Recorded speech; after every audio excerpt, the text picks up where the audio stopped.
നമസ്കാരം. അമേരിക്കയും ഇസ്രായേലും ഇറാന് നേർക്ക് നടത്തുന്ന ആക്രമണത്തിന് ഇടയ്ക്കൊരു വെടിനിർത്തൽ പ്രഖ്യാപിച്ചിരിക്കുകയാണല്ലോ. ഈ മാസം 22-ാം തീയതി വരെയാണ് ഇതിൻ്റെ കാലാവധിയുള്ളത്. അതിനുശേഷം പിന്നെ എന്താകും എന്നതിനെക്കുറിച്ചുള്ള ചർച്ചകൾ ഇപ്പോഴും ഒന്നും ആരംഭിച്ചിട്ടുമില്ല. പക്ഷേ ഇറാനാകട്ടെ ഈ ഒരു അവസരം, അതായത് ഈ വെടിനിർത്തലിനായി കിട്ടിയ 2 ആഴ്ചത്തെ സമയം മറ്റൊരു കാര്യത്തിനായി വളരെ ഫലപ്രദമായി വിനിയോഗിക്കുകയായിരുന്നു എന്നാണ് ഇപ്പോൾ പുറത്തു വരുന്ന ഒരു വിവരം.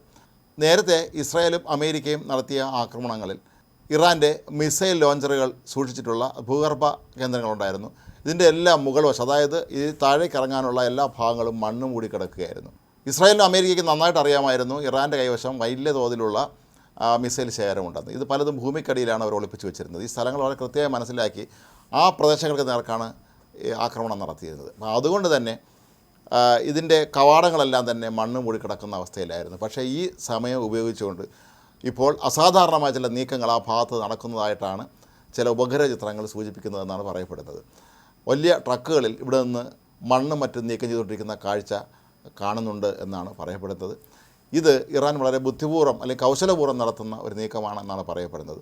അങ്ങനെ കവാടങ്ങളിൽ മൂടിക്കിടക്കുന്ന മണ്ണെല്ലാം നീക്കം ചെയ്ത് കഴിഞ്ഞാൽ ഈ ഭൂമിക്കടിയിലുള്ള തങ്ങളുടെ മിസൈൽ ലോഞ്ചറുകളൊക്കെ തന്നെ വീണ്ടും അറ്റകുറ്റപ്പണി നടത്തി പ്രവർത്തനക്ഷമമാക്കാനും യുദ്ധം വീണ്ടും വരികയാണെങ്കിൽ ഇസ്രായേലിന് നേർക്കൊക്കെ തന്നെ ഉപയോഗിക്കാൻ ഇത് പ്രയോജനപ്പെടുത്താം എന്നുമാണ് ഇപ്പോൾ ഇറാൻ കരുതിയിരിക്കുന്നതാണ് പറയപ്പെടുന്നത്. അതിനുള്ള ശക്തമായ നീക്കങ്ങളാണ് അവർ നടത്തുന്നത് എന്നാണ് പറയപ്പെടുന്നത്. ഏതായാലും വെടിനിർത്തൽ കാലാവധി ഈ മാസം 22-ന് അവസാനിക്കുമ്പോൾ ഇനി അങ്ങോട്ട് എന്താകും എന്നുള്ള വിഷയത്തിൽ ഇനിയും യാതൊരു തരത്തിലുള്ള ചർച്ചകൾ ആരംഭിച്ചിട്ടില്ല. അമേരിക്കൻ പ്രസിഡന്റ് ഡൊണാൾഡ് ട്രംപിനെ സംബന്ധിച്ചിടത്തോളം എങ്ങനെയെങ്കിലും യുദ്ധം ഒന്ന് അവസാനിപ്പിച്ചാൽ മതി എന്നുള്ളൊരവസ്ഥയിലേക്ക് അദ്ദേഹം എത്തിക്കഴിഞ്ഞിരിക്കുന്നു. ഇതിൻ്റെ ഭാഗമായിട്ടാണ് അദ്ദേഹം ഈ വെടിനിർത്തൽ കരാറും പ്രഖ്യാപിച്ചിട്ടുള്ളത്. പക്ഷേ അതിനിടയിലും ട്രംപിൻ്റെ പ്രഖ്യാപനങ്ങൾക്ക് യാതൊരു കുറവുമില്ല. ഭീഷണി തന്നെയാണ് പല സന്ദേശങ്ങളിലും ഉള്ളത്. പക്ഷേ അതിനിടയിൽ ചൈനയുടെ ഇടപെടലാണ് ഇവിടെ നമ്മൾ വളരെ പ്രത്യേകമായി എടുത്തു കാട്ടേണ്ടത്. ചൈന ഇക്കാര്യത്തിൽ വളരെ സജീവമായി തന്നെ ഇടപെട്ട് കഴിഞ്ഞിരിക്കുന്നു എന്നാണ് മനസ്സിലാക്കേണ്ടത്.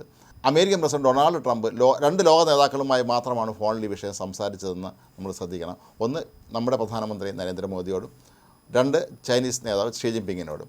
ഈ 2 പേരോടും അദ്ദേഹം അരമണിക്കൂറിലധികം സംസാരിച്ചു എന്നാണ് പറയപ്പെടുന്നത്. അതിൻ്റെ അർത്ഥം ഈ 2 മഹാശക്തികൾ, ഈ മേഖലയിലെ 2 ഏറ്റവും വലിയ ശക്തികൾ ഒരുപക്ഷെ ഇടപെട്ട് ഈ പ്രശ്നത്തിനൊരു പരിഹാരം കണ്ടുപിടിക്കണമെന്ന് തന്നെ ആയിരിക്കാം ഡൊണാൾഡ് ട്രംപും പറഞ്ഞത്. കാരണം അദ്ദേഹം തലകൂരാനാകാത്ത വിധത്തിൽ ഇപ്പോൾ കെണിയിൽപ്പെട്ടിരിക്കുകയാണ് എന്ന് ട്രംപിന് മനസ്സിലായി. ഇങ്ങനെ പോവുകയാണെങ്കിൽ അമേരിക്കയിലും പാശ്ചാത്യ രാജ്യങ്ങളിലുമൊക്കെ തന്നെ തനിക്കുള്ള സ്വാധീനം ഇല്ലാതായി തീരും എന്ന് അദ്ദേഹത്തിന് വളരെ കൃത്യമായിട്ടറിയാം. കഴിഞ്ഞ ദിവസമാണ് അമേരിക്ക ഹോർമുസ് കടലിന് ചുറ്റും തങ്ങൾ ഉപരോധം ഏർപ്പെടുത്തുകയാണെന്ന് പ്രഖ്യാപിച്ചത്.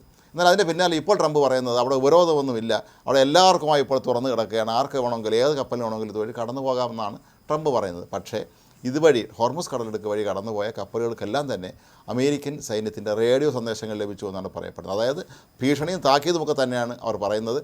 ഈ സന്ദേശങ്ങളിൽ മുഴുവൻ നിറഞ്ഞു നിൽക്കുന്നത് നിങ്ങളുടെ കപ്പലിനെക്കുറിച്ച് ഞങ്ങൾക്ക് എന്തെങ്കിലും സംശയം വന്നാൽ ഞങ്ങൾ തടഞ്ഞു നിർത്തുമെന്നും ഞങ്ങളതിൻ്റെ അകത്ത് കയറി പരിശോധിക്കുമെന്നും എല്ലാം ഈ സന്ദേശങ്ങൾ പറയുന്നുണ്ട് എന്നാണ് ഇപ്പോൾ പുറത്തു വരുന്ന വിവരം. ഏതായാലും ട്രംപിനെ സംബന്ധിച്ചിടത്തോളം ഇത് എങ്ങനെയെങ്കിലും ഒന്ന് അവസാനിപ്പിക്കണം. കാരണം ഇസ്രായേലിൻ്റെ പിടിവാശിക്ക് മുന്നിലാണ് ഈ യുദ്ധം നീണ്ടുപോകുന്നത് എന്നുള്ള വിഷയം മറുവശത്തുണ്ട്. അപ്പോൾ അങ്ങനെയാണെങ്കിൽ ലോകത്തെ ഏറ്റവും പ്രതിരോധ ശക്തിയുള്ള ഏറ്റവും ശക്തമായ രാജ്യമായ അമേരിക്ക ഇസ്രായേൽ കണ്ടുരുട്ടി കാണിക്കുമ്പോഴൊക്കെ തന്നെ ഭയന്നിരിക്കുകയാണോ എന്നുള്ള സംശയം ഇപ്പോൾ അമേരിക്കയിലെ ജനങ്ങൾക്കിടയിൽ തന്നെ വ്യാപകമാവുകയാണ്. അപ്പോൾ ഈ ഒരു സന്ദർഭത്തിൽ ഡൊണാൾഡ് ട്രംപിനെ സംബന്ധിച്ചിടത്തോളം തൽക്കാലത്തേക്ക് യുദ്ധം ഒന്ന് അവസാനിപ്പിക്കാൻ തന്നെയാണ് അദ്ദേഹത്തിൻ്റെ ഈ ശ്രമങ്ങളെന്ന് അദ്ദേഹം ചൈനീസ് നേതാക്കളെ, ഇന്ത്യൻ നേതാവിനെയൊക്കെ തന്നെ ഫോൺ ചെയ്തതിൽ നിന്ന് മനസ്സിലാക്കാൻ കഴിയും.